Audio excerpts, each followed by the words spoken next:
Move, just move already. Can't you see people are trying to get on this plane? Some of us have important places to be." The harsh words cut through the busy airport terminal like a knife. Sarah Mitchell stood behind an elderly man who was slowly making his way down the boarding bridge, her designer heels tapping impatiently against the metal floor. Her perfectly manicured fingers gripped her phone as she checked her watch for the third time in 30 seconds. The old man ahead of her moved with deliberate care, his weathered hands gripping a simple wooden cane. His uniform was pressed but faded, with small pins adorning the chest pocket. He didn't turn around at Sarah's outburst, simply continued his measured pace toward the aircraft entrance. Welcome to Grateful Stories, where we explore moments that change everything. Sometimes the most important lessons come from the people we least expect, in situations that test who we really are beneath the surface. Today's story reminds us that appearances can be deceiving, and that respect is something we should offer freely, not something that must be earned through status or age. Let's uncover what really happened on Flight 447 from Chicago to Denver, and how 9 minutes would transform not just one life, but touch the hearts of everyone who witnessed what unfolded 30,000 feet above the ground. Sarah Mitchell had built her life on efficiency and results. At 32, she was the youngest regional director in her company's history, a position she'd earned through 16-hour days and an unwavering commitment to being the best at everything she touched. Her corner office overlooked downtown Chicago, her salary bought her everything she wanted, and her calendar was booked solid for the next 6 months. But success had come at a price Sarah rarely acknowledged. Relationships were expendable if they didn't serve her goals. Patience was a luxury she couldn't afford. And people who moved too slowly, thought too slowly, or simply got in her way were obstacles to be removed or bypassed. The business trip to Denver was supposed to be routine. Close a deal, impress the clients, fly back the same day. Sarah had done it 100 times before. She'd booked first class, arrived at the airport with military precision, and expected everything to go according to her carefully planned schedule. That's when she encountered the old man. His name was Captain Robert Chen, though Sarah didn't know that yet. At 78 years old, he was traveling alone to Denver for reasons that went far deeper than business meetings or family visits. The small pins on his uniform jacket told a story of service that spanned decades. A Purple Heart, a Silver Star, wings that had been earned in skies far more dangerous than any commercial flight. But to Sarah, he was just an inconvenience, another person moving too slowly in a world that demanded speed. The boarding process continued, with Sarah's frustration mounting every step of the way. When the old man paused to catch his breath, she rolled her eyes. When he took extra time to find his seat, she muttered under her breath about people who shouldn't be traveling if they couldn't keep up. The flight attendants noticed Sarah's behavior, but said nothing. Other passengers exchanged glances, some looking uncomfortable with her obvious impatience. But the old man himself remained silent, dignified, seemingly unbothered by the young woman's rudeness. Once airborne, Sarah buried herself in her laptop, reviewing presentations and firing off emails. The old man sat 3 rows ahead in economy, gazing out the window at the clouds below. He'd requested an aisle seat, not for comfort, but because he still felt claustrophobic in tight spaces after all these years. 30 minutes into the flight, everything changed. The aircraft shuddered violently, throwing passengers against their seats. Oxygen masks dropped from the ceiling as the plane began to descend rapidly. The captain's voice crackled over the intercom, calm but urgent, announcing they were experiencing engine failure and would need to make an emergency landing. Panic rippled through the cabin. Children cried, adults prayed. Flight attendants moved quickly through the aisles, checking seatbelts and trying to maintain order. Sarah's laptop slammed shut as turbulence rocked the plane. For the first time in years, she felt completely helpless. That's when she noticed the old man. While others panicked, he remained calm. He was speaking quietly to the woman next to him, his voice steady and reassuring.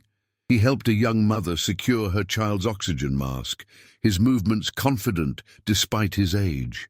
There was something about his presence that seemed to anchor those around him, a quiet strength that cut through the chaos. The plane continued its emergency descent.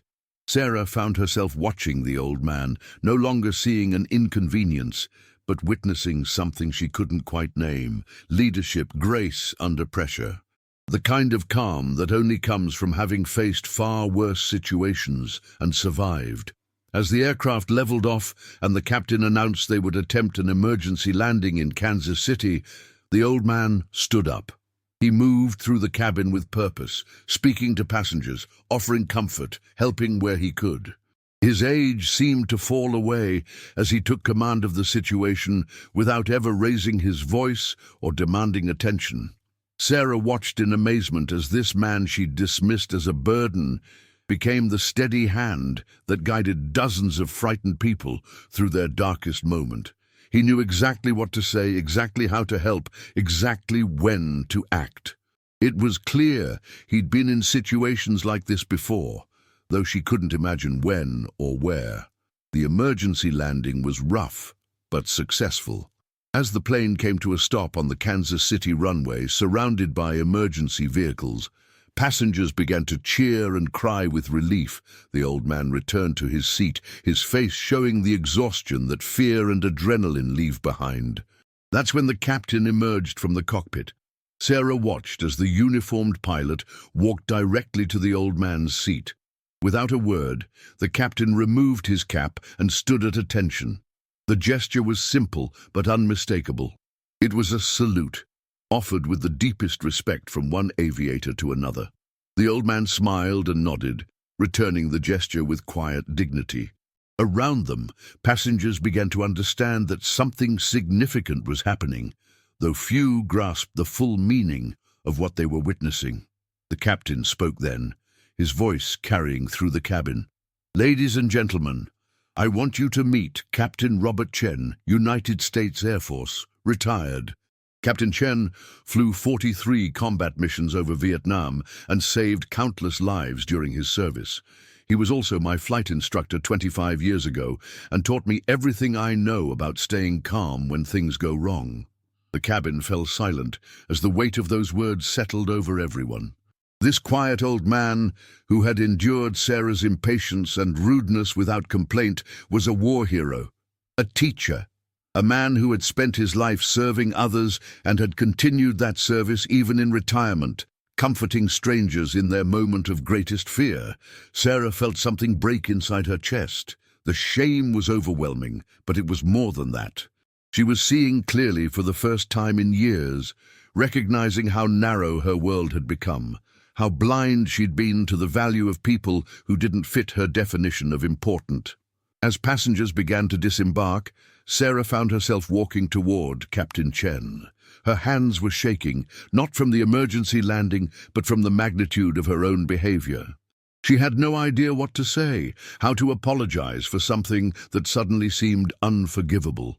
The old man looked up as she approached, his eyes kind despite everything. He seemed to understand her struggle before she even spoke. "It's all right," he said quietly. "Fear makes us all forget ourselves sometimes." But Sarah knew it wasn't fear that had made her cruel. It was arrogance. It was the belief that her time, her goals, her life were more important than anyone else's. It was the gradual erosion of empathy that comes from living in a world where everything is measured by productivity and profit. "No," she said, her voice barely above a whisper. "It's not all right. I was horrible to you, and you're—" She struggled to find words adequate to the moment. "You're a hero.